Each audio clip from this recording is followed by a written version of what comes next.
este no tiene pero esta recipiente. Aleluya. Bendito es el Señor.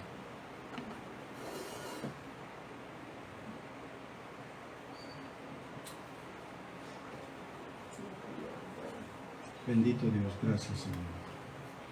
Qué bueno poder estar en la casa del Señor, qué bueno.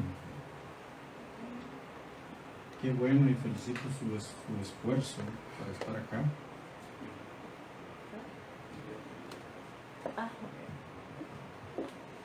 Por estar acá, yo sé que esto es un esfuerzo, levantarse temprano el domingo, no es cosa sencilla, no es cosa fácil. Uno trata de descansar y bueno, hay que levantarse temprano. Si usted puede encontrar en su Biblia el libro de Mateo, capítulo 10.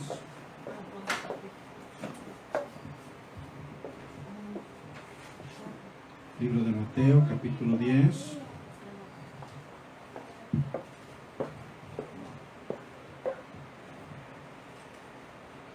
El versículo 8 quiero que leamos y luego ahí nos vamos a basar para la meditación de esta mañana. Capítulo 10, el Evangelio según Mateo, versículo 8.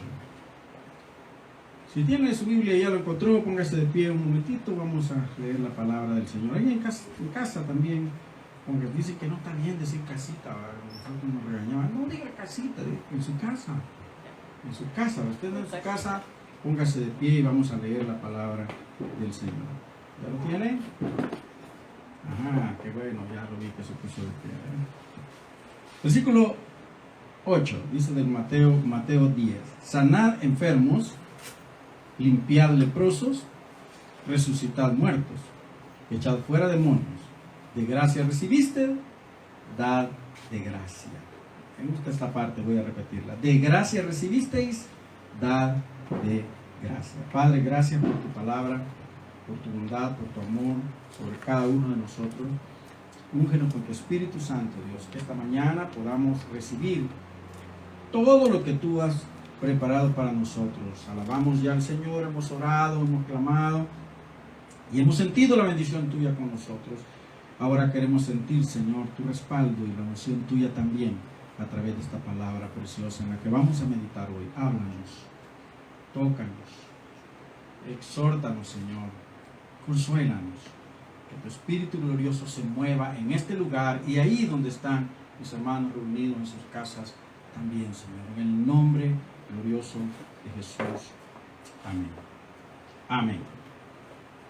¿Puede sentarse, mi hermano? Gracias. Qué bueno. La palabra gracia, los estudiosos de la Biblia y los que se ponen a escudriñarla palmo a palmo dicen que aparece más de 170 veces en el Nuevo Testamento. Si nosotros somos un poco curiosos y nos ponemos a leer desde el Evangelio, el primer capítulo de Mateo hasta el final y empezamos a contar a cuántas veces aparece la palabra gracia, ya lo hizo alguien por nosotros. Dice que 170 veces por lo menos aparece esta palabra en la Biblia. Ahora, ¿cómo podemos definir la palabra gracia? Vamos a meditar sobre esa expresión, de gracia. Dice que Jesús le dice a sus discípulos, de gracia recibisteis, dad de gracia. ¿Qué es eso de gracia? Gracia, dicen algunas definiciones de gracia, es encanto, atracción. Esta persona tiene gracia, dice la gente. Pero se refiere a que es graciosa, que es agradable, que es una persona que la considero amable, ¿va? Fácil hacer amistad con esa persona. Esta persona tiene una gracia tan impresionante. Dicen, y a veces nosotros encontramos gente que dice, no, esta persona así que le... Y decimos esta expresión hasta bien dura, es un desgraciado. ¿Qué decimos eso? Que es una persona despreciable, ¿no? Sin embargo, gracia, dice, es sinónimo de encanto, atracción. También gracia se refiere cuando mencionamos un beneficio o bendición. Hemos recibido una gracia, pero qué gracia la que he tenido. Encontré gracia, dice. Encontré gracia a los ojos he sido bendecido por Dios. Génesis 32:10 dice la Escritura, menor soy que toda la misericordia y que toda la verdad que has usado para con tu siervo, pues con mi callado pasé este Jordán y ahora estoy sobre 2 campamentos. He tenido gracia. Yo soy muy pequeñito, pero delante de ti encontré gracia. Encontré gracia. Gracia también se asocia con agradecimiento, y esto quizás es lo que lo que nosotros más estilamos, agradecimiento, gratitud. En Levítico 3:1, si su ofrenda, dice la palabra al pueblo, fuere sacrificio de paz, si hubiere de ofrecerla de ganado vacuno, de macho o de hembra, sin defecto la ofrecerá delante de Jehová. Si su ofrenda fuere sacrificio de paz. O sea, hay gratitud en el pueblo y por eso llevan esta ofrenda al altar. En el Salmo 26:7 dice también, para exclamar con voz de acción de gracias y para contar todas tus maravillas. Esto de acción de gracias es lo que mucha gente hace. Y lo hemos venido heredando. Y muchas veces nosotros no entendemos de dónde viene esto de la acción de gracias.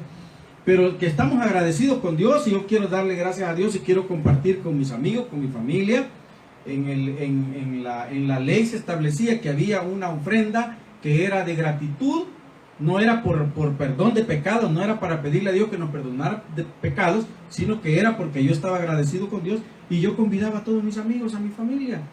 Entonces ofrecíamos el sacrificio y parte del sacrificio era quemado para el Señor, pero parte del sacrificio lo comían los sacerdotes y parte del sacrificio lo comía el que lo ofrecía y sus invitados. Entonces es lo que nosotros a veces hacemos. Vamos a hacer un culto de acción de gracia. Y por eso la gente se preocupa y dice, ay, no, es que yo no he podido hacer el culto de acción de gracia porque no tengo plata para lo que voy a compartir. Porque estamos acostumbrados a que voy a hacer un culto de acción de gracia y lo que tengo que preparar primero, antes que mi corazón, es lo que voy a dar.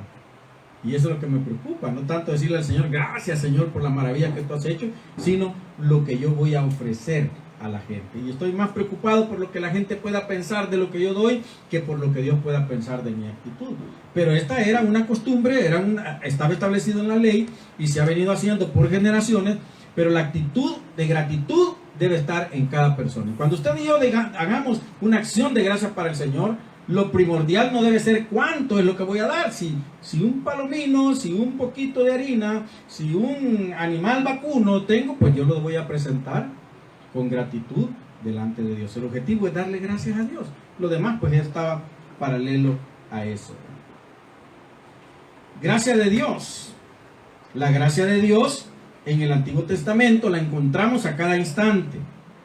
Dios ama al pecador. Fíjense, qué cosa más impresionante.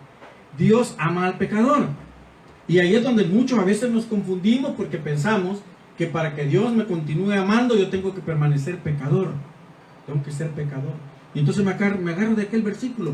Para que la gracia abunde, dice, tiene que abundar el pecado. Porque así la gracia de Dios sobreabunda sobre el mundo. Porque como el pecado es mucho, la gracia de Dios tiene que ser mayor. ¿Por qué? Porque Dios no quiere aniquilar al hombre. Esa no es la idea de Dios. ¿Quiero yo la muerte del impío? Dijo el Señor en Ezequiel 18:23. ¿Quiero yo la muerte del impío? ¿No vivirá si se apartara de sus malos caminos? ¿Cuál es el propósito de Dios? ¿Y cuál es el propósito de Dios para nosotros? Darnos vida. Sin embargo, nosotros a veces pensamos que no, que la gracia de Dios es la que a mí me va a dejar pasar todo, pero ¿qué es lo que dice? ¿No vivirá si se apartare de sus malos caminos? El deseo de Dios no es aniquilar al hombre.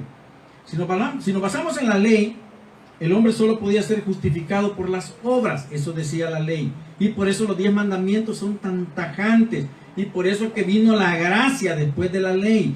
Porque sin gracia la humanidad estaría perdida. No habría manera que el hombre fuera salvo. No habría manera que el hombre pudiera verdaderamente disfrutar de la eternidad. Porque si un punto de la ley yo quebranto, ya la quebranté toda. Entonces no importa, no, si es que este mandamiento es menos crítico que el otro. Este mandamiento dice que no debo a ser idólatra, ok, ese lo cumplo. Pero yo estoy nada más, ¿verdad?, deseando lo que mi prójimo tiene. Y eso no es tan grave como lo otro. Los mandamientos de Dios son mandamientos de Dios. E igual responsabilidad tenemos con cada uno de ellos. Entonces el hombre no podía ser salvo. Y por eso es que se estableció después que viniera a ofrecer ofrenda, que cada vez que pecara llegaba al templo a ofrecer ofrenda, y que una vez al año el sacerdote, por si acaso a alguien se le olvidó y no quiso ofrecer o no pudo ofrecer ofrenda por sus pecados, él entraba a ofrecer una ofrenda por los pecados de todo el pueblo. Aunque nunca hubiese asistido al templo, esa ofrenda cubría a todo el pueblo. Entonces el sacerdote lo hacía una vez al año, y eso era ofrenda por el pecado, u ofrenda de expiación, le llama a otra gente. El deseo de Dios no es aniquilar al hombre, y por eso que la gracia de Dios desciende y da formas de que el hombre pueda seguir viviendo. Y por eso dice, no vivirá si se apartare de sus caminos malos. Porque todos los que dependen, decía Pablo a los Gálatas, de las obras de la ley están bajo maldición. ¿Por qué bajo maldición? Porque la paga del pecado es muerte. Eso no es una bendición. ¿Quién sentiría como una bendición que le dijeran, lo que estás haciendo te va a matar? Ay, gracias por bendecir mi vida. No sentiríamos una bendición. Entonces por eso dice, todos los que dependen de las obras de la ley están bajo maldición, o sea, están condenados a morir. Pues escrito está, maldito todo aquel que no permaneciera en todas las cosas escritas en el libro de la ley para hacerlas. Es que la ley no era para conocerla, no era para saber de ella, no era solo para enseñarla, era para practicarla. Y el que no la practicaba, la consecuencia era muerte. Si cosas tan simples, yo siempre digo, cuando yo la primera vez que lo leí, me impacté y dije, wow, y uno no se entera de estas cosas y vive de una manera diferente, ¿no? Pero yo me entero que el hijo contumaz y desobediente, dice la Escritura, debe morir. Muera irremisiblemente. ¿Cuántos hijos contumaces o desobedientes o malcriados con los padres hay en este tiempo? ¿Conocerá usted alguno, quizás? Que sea desobediente, malcriado con sus padres, que le grite a la mamá, que le grite al papá, y que el papá o la mamá le dan una indicación y le da lo mismo y hace todo lo contrario. Que hace cosas que en vez de traer honra a los padres les trae deshonra y los avergüenza. Esos hijos morían, según la ley, tenían que morir. Pero la gracia de Dios vino para motivarnos a cambiar nuestra actitud. ¿Acaso no vivirá si se aparta de sus caminos? Eso es la gracia. Eso es la gracia de Dios. Pero todos aquellos que dependen de la ley estaban destinados a la muerte, según dice la Escritura. Y que por la ley, sigue diciendo Pablo, ninguno se justifica para con Dios. Eso es evidente. Porque el justo por la fe vivirá. No podemos, en este tiempo, no podemos decir que dependemos de la ley. Si dependiéramos de la ley, estamos, lo que yo digo así, quizás popularmente hablando, fritos. No tendríamos ninguna oportunidad si dependiéramos de la ley. Israel fue elegido, fíjense, y eso es gracia. En la Biblia encontramos la gracia, que Israel fue elegido por Dios para ser su pueblo sin hacer ningún mérito. Nosotros estamos acostumbrados que para tener ciertos privilegios hay que hacer méritos. Y entonces le dicen, si quieres que te dé un diploma de honor al final del año, tienes que sacar las mejores notas. Si quieres que te lleve a pasear a tal lugar, tienes que hacer esta tarea, tienes que hacer lo otro. Si quieres que te lleve a este parque, le dijeron a un nieto mío, tienes que aprender de las lecciones de la escuela. Había un requisito. Y entonces al final, cuando yo hago lo que me dicen que tengo que hacer, yo merezco ese premio. Pero Israel, ¿qué hizo para merecer ser el pueblo de Dios? ¿Dónde estaba la superioridad de Israel delante de los otros pueblos? Cuando nosotros vemos a Israel en Egipto, cuando nosotros vemos a Israel en el desierto, cuando vemos a Israel ya dentro de Canaán, ¿dónde está la superioridad hacia Dios de Israel comparado con los otros pueblos? En Egipto eran idólatras, en el desierto eran idólatras, y cuando entraron a Canaán, no es cierto que el mismo Josué les dice, miren, ya estoy harto de esa actitud de ustedes, ahora mismo les reto a que definan qué van a hacer. Si ustedes quieren servir a los dioses que traían cargando desde Egipto y a los que adoraron en el desierto, o si quieren servir a los dioses que están conociendo aquí en Canaán, de los pueblos que están vecinos nuestros, decídanlo, háganlo. Pero ya dejen de ser hipócritas. Ya dejen de estar jugando un doble juego o querer tener un pie con Dios y un pie con el diablo. Pero lo que yo les digo ahora es que mi familia hemos decidido servir a Jehová, seguir a Jehová. Entonces, ¿dónde estaba la superioridad de Israel? Yo no la veo por ningún lado. Eso sí, pero Israel sigue siendo el pueblo de Dios hasta este tiempo. Y la Escritura dice y confirma, y se confirma cada instante, que cuando usted y yo bendecimos al pueblo de Dios, a Israel, esa bendición se revierte para nosotros. Bendeciré al que te bendijere. Y esa palabra es palabra de Dios, es una promesa de Dios para ese pueblo. Y bendeciré al que te bendijere, quiere decir que si usted bendice a Israel, no porque sea el mejor pueblo, no porque se lo merezca, no porque usted considere que es un ejemplo para seguir, sino porque es el pueblo de Dios, la bendición viene para usted. La bendición viene para nosotros. Entonces eso es gracia. Eso es gracia. Cuando usted y yo no hemos hecho nada por tener lo que nos están dando. Y Dios le dio a Israel, cuánta bendición le ha dado a Israel. Ha sostenido a Israel en medio de cualquier guerra, en medio de cualquier situación. Lo ha sostenido como su pueblo. Y aunque muchos no entienden, Israel sigue siendo el pueblo de Dios. Sigue siendo el pueblo de Dios. Y Dios no está midiendo, te lo mereces, hiciste mérito suficiente. Dios escogió a Israel como su pueblo por gracia. Eso es gracia y Dios no se va a arrepentir de haber tomado esa decisión. Ahora usted y yo no somos Israel. Usted y yo no somos el pueblo de Israel. Somos lo que llaman el pueblo gentil.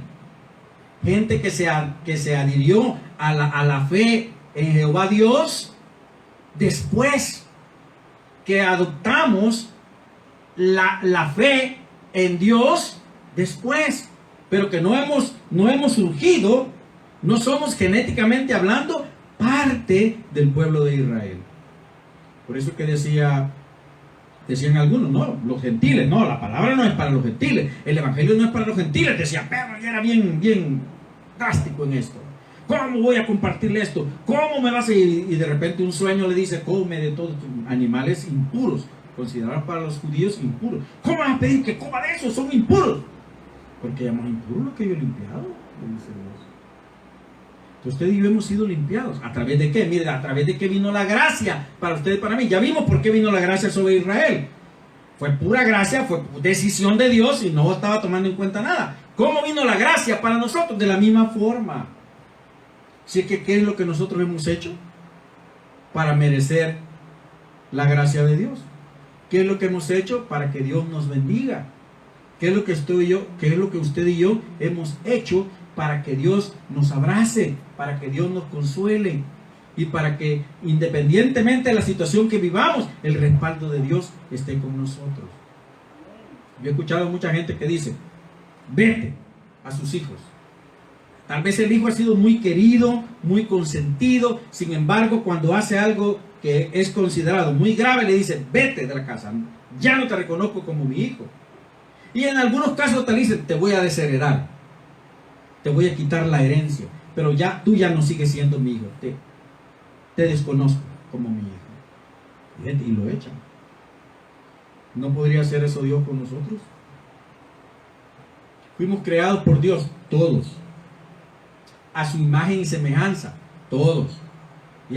Llámese hebreo, llámese, ¿cómo se llama? Amonita, llámese lo que quiera llamarle.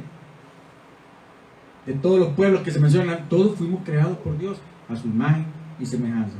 Traemos un mismo linaje. Pero hay un pueblo que fue escogido por Dios. Ahora nosotros, ¿cómo entramos a esto de la gracia? A través de Jesucristo. La gracia entró para nosotros a través de Jesucristo. No tenemos oportunidad fuera de Jesucristo. No tenemos oportunidad. Y dice el apóstol Juan en el capítulo 1, versículo 17. La ley por medio de Moisés fue dada, pero la gracia y la verdad vinieron por medio de Jesucristo. La ley usted y yo la conocemos. La ley usted y yo la examinamos. La estudiamos. Y nos vamos a dar cuenta que en muchos de esos puntos hemos fallado. Que en muchos de esos puntos estamos fallando quizás. Pero ¿dónde viene para nosotros lo que Israel tuvo de parte de Dios? A través de Jesucristo. A través de Jesucristo, que no escatimó ni su propia vida, que no tomó en cuenta que estaba ya en el lugar más sublime y que era el personaje más santo, descendió a la tierra a vivir en medio de toda la contaminación que tenemos para dar su vida, para que la gracia de Dios estuviera por nosotros. Así que la gracia vino por nosotros a través de Jesucristo. Tito escribía, porque la gracia de Dios, Pablo le escribía a Tito, porque la gracia de Dios se ha manifestado para salvación a todos los hombres. ¿A través de quién? A través de Jesucristo. Porque la paga del pecado es muerte, mas la dádiva de Dios es vida. ¿Sabe de qué? Por medio de Jesucristo. De tal manera amó al mundo, hebreo, griego, ruso, americano. De tal manera los amó, dice, que dio a su Hijo para que todo aquel que crea no se pierda, sino que tenga la vida eterna. Esa oportunidad se llama gracia, porque nosotros no hacemos nada. ¿Quién hace todo por nosotros? Jesucristo.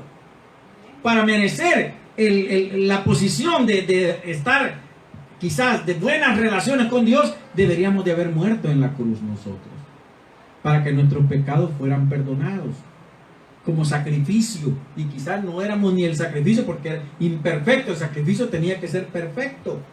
Pero Jesús vino a tomar el lugar de aquello que yo podía ofrecer a Dios y decirle a Dios cualquier cosa que yo quisiera llevarle a Dios era impura, que era lo único puro que podía lograr que yo encontrara gracia ante los ojos de Dios. Una ofrenda pura, una ofrenda perfecta. Cuando el hombre llevaba al altar una ofrenda, no podía ser un animal que estuviera lastimado, no podía ser un animal que estuviese enfermo, no podía ser el animal que no comía y que estaba débil. Tenía que ser el animal gordo, el mejor, el más saludable. Tenía que ser eso. Además tenía que ser un animal estimado por el oferente. Tráeme aquella cabrita vieja que está ahí. Tenía que ser la que más quería, que es lo que Dios hizo. No le dijo, vení angelito tú, vengan ustedes 3 ángeles, vayan y mueran por los hombres. No hizo eso. Envió a su Hijo, vino él mismo, diría yo, y se ofreció en la cruz del Calvario, para que usted y yo pudiéramos encontrar gracia ante los ojos de Dios. Dice Pablo escribiendo a los Corintios, porque ya conocéis la gracia de nuestro Señor Jesucristo, que por amor a vosotros se hizo pobre siendo rico, para que vosotros con su pobreza fueseis enriquecidos. Miren, Jesús dice con su pobreza porque se despojó de todo lo que tenía, ¿no? Un hombre jamás va a ser comparable con un ángel siquiera. Y dice que Jesús no escatimó, que era el más rico de todos los ricos, ¿verdad? Sino que vino aquí para hacerse pobre. Y lo vemos desde el momento de su nacimiento. ¿Cómo nació Jesús? En un cuarto de un palacio. ¿Qué era lo que le rodeaba a Jesús? Una buena cuna, buenos adornos, buena ropa. Todo lo contrario. Todo lo contrario. Le rodeaba suciedad. Le rodeó un lugar apestoso. Si es que nadie que fuera normal, vamos a decir, pudiera pensar que era agradable ir a dormir siquiera a un establo. Si los establos eran peores que los establos de hoy, por lo menos los establos de hoy están constantemente limpiándolos y están haciendo ciertas cosas en el piso de los establos para que no se apesten, para que no hieran tanto. Pero en aquellos lugares no, ahí estaba la cueva, ahí vivían los bueyes, las vacas, los asnos. Y ahí no hay lugar en ninguna parte. Si quieres ahí, de mi modo, vamos a estar ahí. No podemos estar en la intemperie, ¿no? ¿Y qué es lo que fue la cuna? Un comedero de animales. En la caja donde comían los animales, ahí le armaron. El colchón fue el zacate que estaba orinado y con toda clase de ese ahí apestoso. Eso fue el colchón. Y cuando mencionan unos trapos de los que habían ahí desechados, le pusieron ahí en la camita para que el niño pudiera descansar en su primer momento. Dios, siendo rico, vino a la tierra y se hizo más pobre que cualquiera de nosotros. ¿Quién de nosotros ha tenido una niñez de esa forma? Si es que la niñez puede haber tenido muchas escaseces, pero nunca yo he conocido entre los hijos de Dios a alguien que haya tenido un principio en su vida así. Nunca, siquiera un pañal limpio, aunque sea uno de esos Moisés que le llaman, ¿verdad? Esos canastitos que hacen. Pero tuvo algo. Sin embargo, dice que Jesús vino y se despojó de su riqueza para que nosotros, a través de que Él se despojara, fuésemos enriquecidos. ¿Y cómo somos enriquecidos?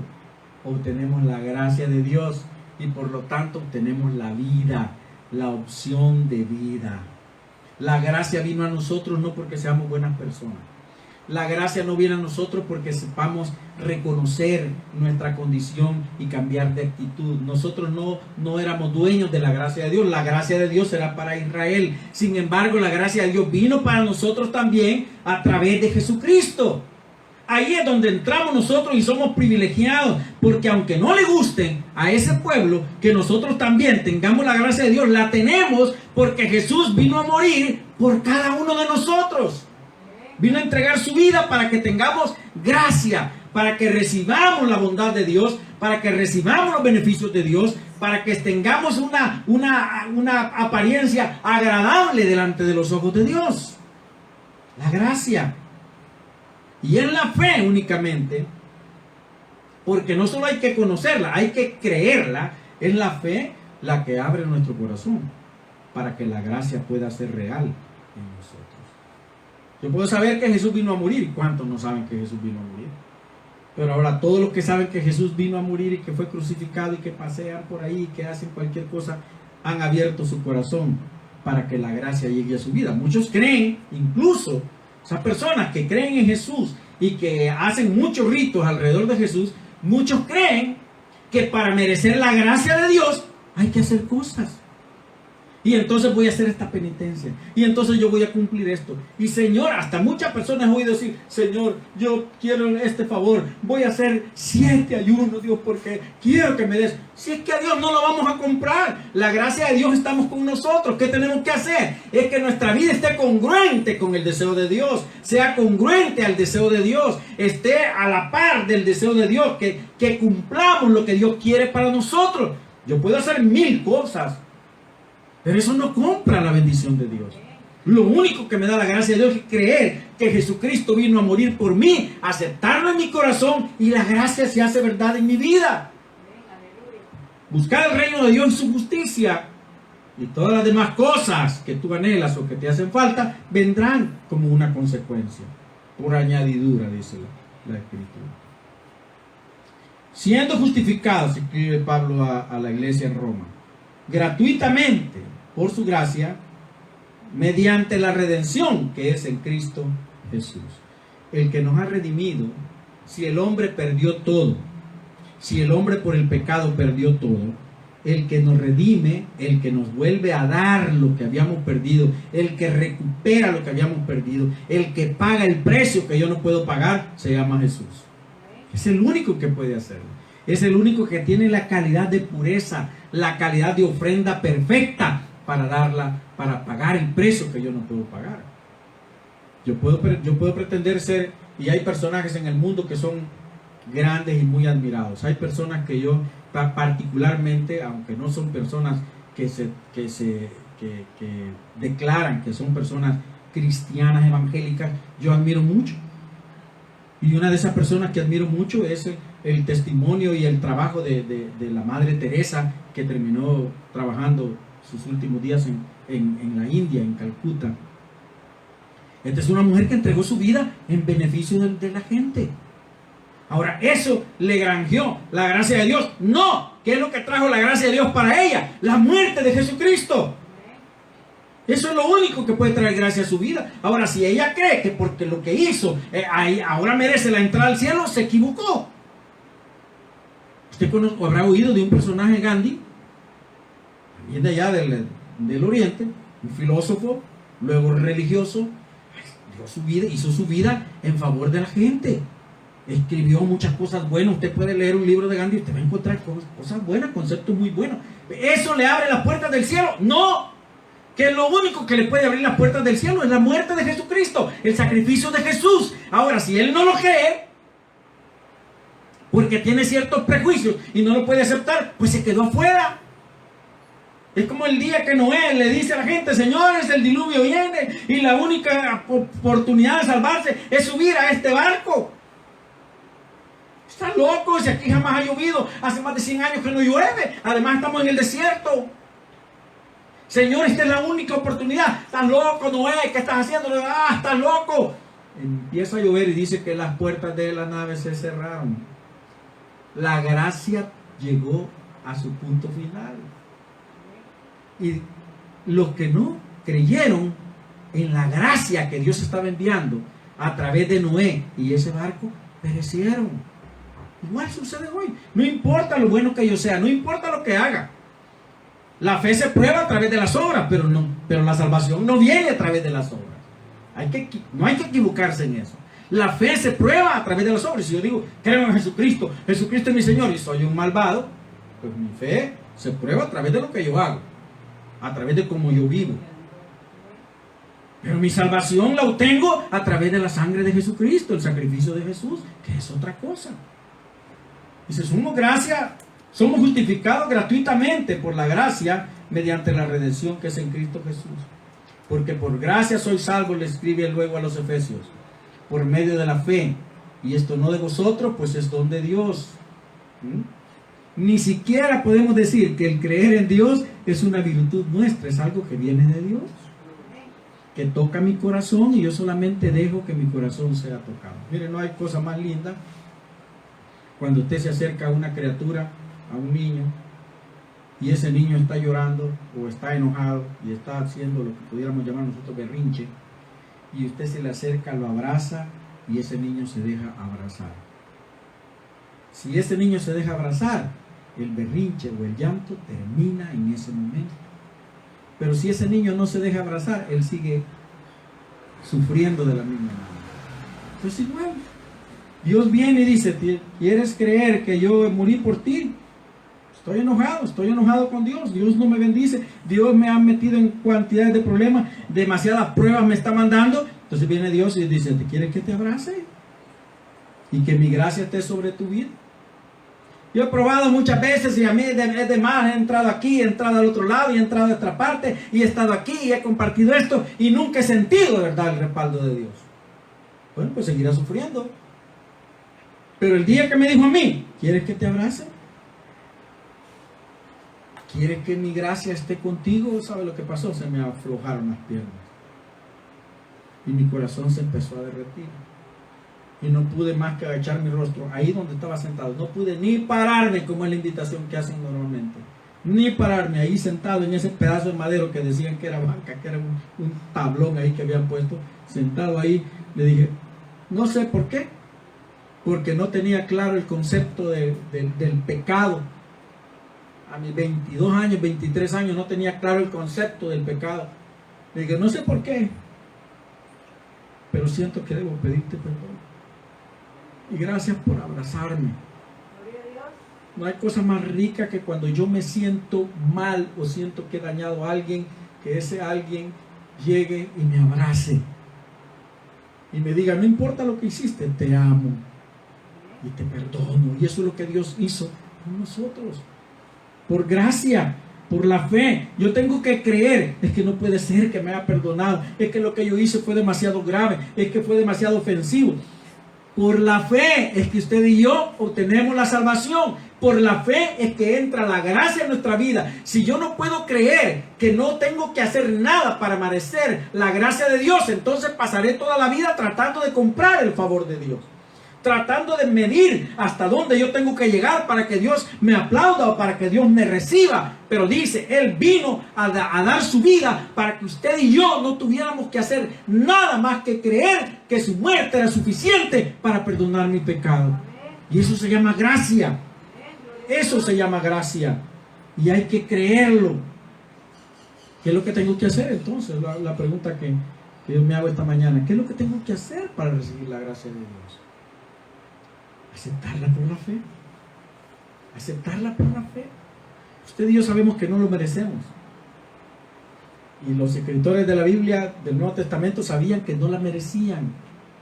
Sin embargo, dice, la gracia de Dios vino gratuitamente. Quiere decir que no tengo que pagar nada por él. La gracia de Dios vino sin que yo hiciera nada. Por el amor infinito de Dios, que de tal manera nos amó, que vino a dar su vida por cada uno de nosotros. Estamos bajo la gracia. Nosotros no vamos a ser salvos por lo que hagamos. Sí, mi fe tiene que ser demostrada como yo vivo. Y yo debo honrar a aquel que dio su vida por mí. Pero eso no compra mi salvación. Eso no compra mi salvación.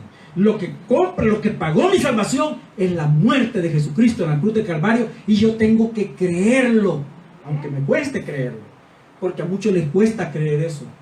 ¿Cómo es posible?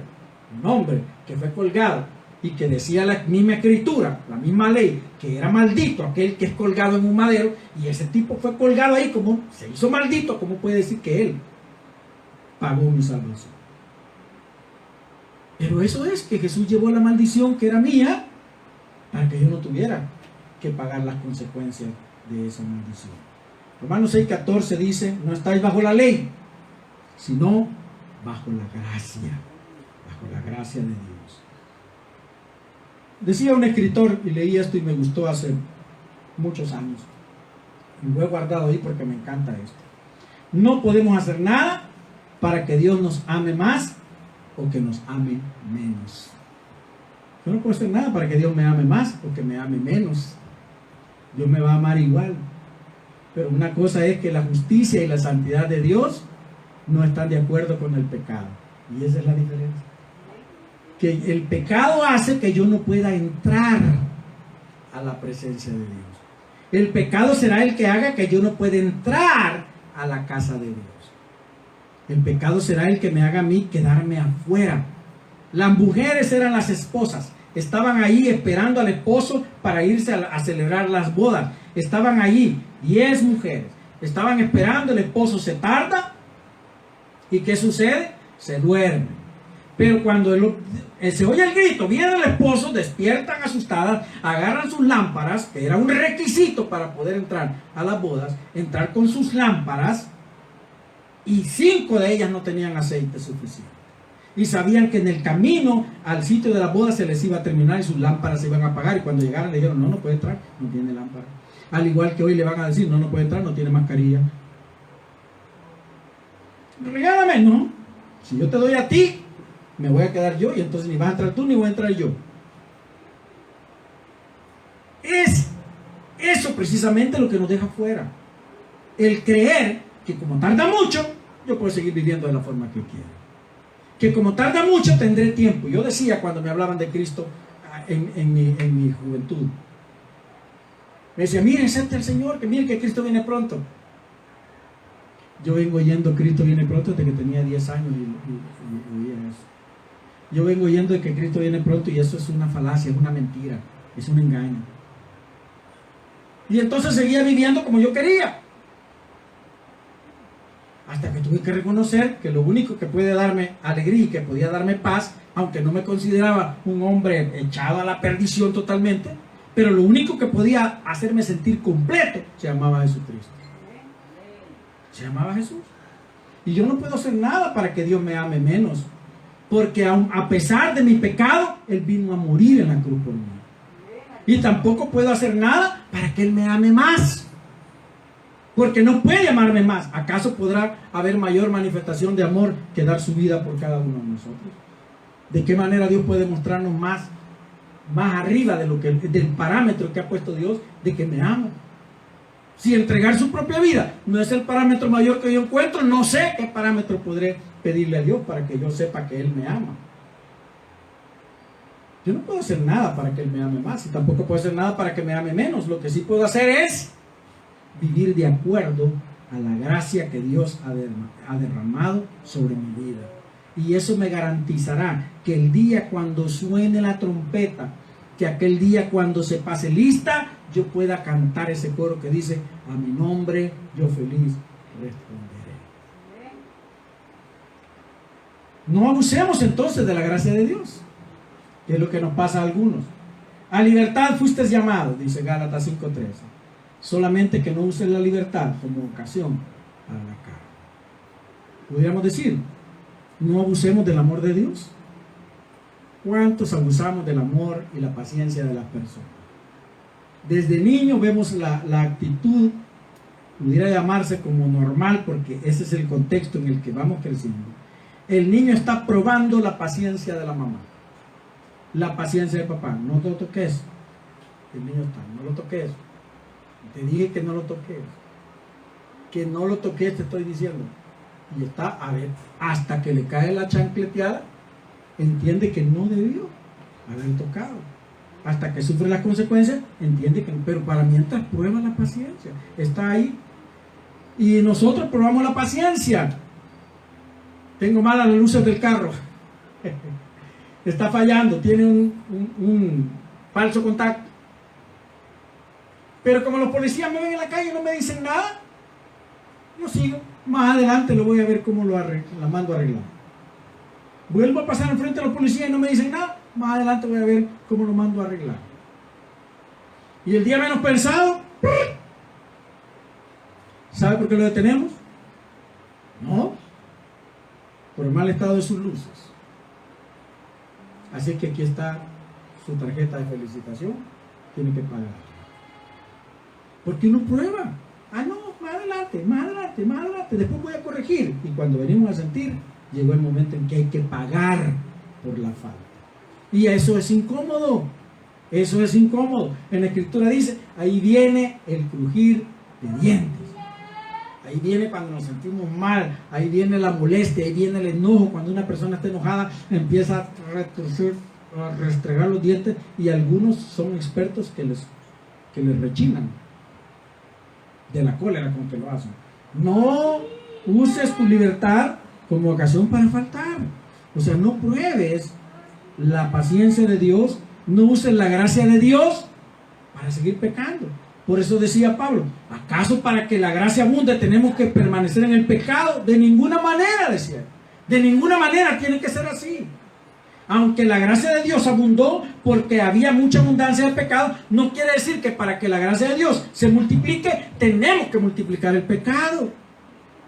La gracia de Dios vino a nosotros a través de Jesucristo, a través de la muerte de Jesús, y yo solo tengo que recibirla por la fe y disfrutarla por la fe. Pero debo de vivir de acuerdo a los deseos de Dios, porque eso va a permitirme a mí que yo pueda disfrutar de la gracia de Dios, que yo pueda disfrutar de los beneficios de la gracia de Dios. Hay una canción que mis hijos cantan, y dice que normalmente esta canción la cantan en los entierros, ¿verdad? Sublime gracia. En los entierros la cantan, ¿no? Yo he oído que en los entierros la cantan. Sí, como dice, y cuando el sol por siglos brille, Sí. Pero la sublime gracia quiere decir la gracia que viene de más allá de lo alto. Mire, usted puede encontrar, y por eso decimos, es que este encontró gracia con el maestro, ¿no? Porque le cayó bien al maestro, porque se relacionó bien con él. Es que este tiene gracia ahí con el pastor, porque el pastor lo chinchina y le hace aquí. Es que este tiene gracia con la mamá, que la mamá lo hace. Pero la sublime gracia es la que viene de Dios, y la que no toma en cuenta nada de lo que yo pueda hacer para dármela. Él me la dio independientemente de quién yo era, e hizo el sacrificio más grande que se puede hacer para demostrar que yo quiero darle gracia a esa persona. Es la muerte de su Hijo amado, Jesucristo, en la cruz del Calvario. Entonces, acojámonos, puse este pensamiento final, acojámonos a la sublime gracia de Dios. Dios nos ama, y porque nos ama, Él siempre tiene lo mejor para nosotros, aunque a veces a nosotros nos parezca que quizás no, porque somos muy lindos para medir la bendición de Dios comparada con lo que otros tienen y con lo que a mí me falta. Yo quiero leer para terminar en Romanos capítulo 6, si usted me puede acompañar. Romanos capítulo 6. Quiero leer esta porción del versículo 1 al 14. Espero que no se canse. Escuche bien esta palabra. Puede estar sentado, ¿verdad? No se tiene que parar. Solo escuche esta palabra. Y si puede seguirla conmigo, sígala ahí en su Biblia. Romanos capítulo 6. ¿Qué pues diremos? Romanos 6, del 1 al 14. ¿Qué pues diremos? ¿Perseveraremos en el pecado para que la gracia abunde? En ninguna manera. Porque lo que hemos muerto al pecado, ¿cómo viviremos aún en él? ¿O no sabéis que todos los que hemos sido bautizados en Cristo Jesús hemos sido bautizados en su muerte? Porque somos sepultados juntamente con Él para muerte por el bautismo, a fin de que, como Cristo resucitó de los muertos por la gloria del Padre, así también nosotros andemos en vida nueva. Porque si fuimos plantados juntamente con Él en la semejanza de su muerte, así también lo seremos en la de su resurrección. Sabiendo esto, que nuestro viejo hombre fue crucificado juntamente con él para que el cuerpo del pecado sea destruido, a fin de que no sirvamos más al pecado. Porque el que ha muerto ha sido justificado del pecado, y si morimos con Cristo, creemos que también viviremos con él. Sabiendo que Cristo, habiendo resucitado de los muertos, ya no muere. La muerte no se enseñorea más de él, porque en cuanto murió, al pecado murió, de una vez por todas, mas en cuanto vive, para Dios vive.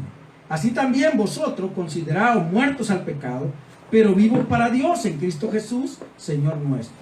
No reine pues el pecado en vuestro cuerpo mortal, de modo que lo obedezcáis en sus concupiscencias, ni tampoco presentéis vuestros miembros al pecado como instrumentos de iniquidad, sino presentaos vosotros mismos a Dios como vivos de entre los muertos, y vuestros miembros a Dios como instrumentos de justicia. Porque el pecado no se enseñoreará de vosotros, pues no estáis bajo la ley, sino bajo la gracia. La gracia de Dios es la que vino a nosotros. Así que si usted recibió de gracia, devuelva esa gracia. Comparta el evangelio, quiere decir. Comparta de la gracia que Dios ha tenido con usted. O sea, seamos nosotros como Dios. Hace poco hablamos, ¿será posible que hay que ser como Dios, como Jesús? No, dijimos al principio, nos dimos cuenta que sí podemos ser como Él. Hay que poner de nuestra parte, hay que querer, hay que desear. Pues para compartir la gracia de Dios, hay que desear. Primero hay que creerla, hay que aceptarla, hay que hacerla nuestra, porque yo no puedo dar lo que no tengo. No puedo dar lo que no tengo. Yo no puedo decirle ahora, le voy a dar un cheque de $1,000, no lo tengo. Pero si lo tuviera, yo pudiera decirle, toma tu cheque de $1,000. La gracia de Dios está sobre nosotros. Y la única forma de que permanezca con nosotros es aceptarla por la fe y vivir de acuerdo a esa gracia que Dios ha puesto, a los parámetros. Ser una persona agradecida. Lo que vimos al principio, ser una persona agradecida. Ser una persona que valore los beneficios y la bendición que hemos tenido a Dios, y ser una persona que de verdad aprendamos a decirle a Dios por todo, gracias. Mire, Pablo decía, dad gracias a Dios en todo, porque esa es la voluntad de Dios. O sea que debemos de estar agradecidos por el banquete más suculento, como por el pedacito de tortilla con queso que nos vamos a comer, o por el poquito de frijoles, o por la tortilla con sal. Pero hay que ser agradecidos, dice la Escritura, en todo.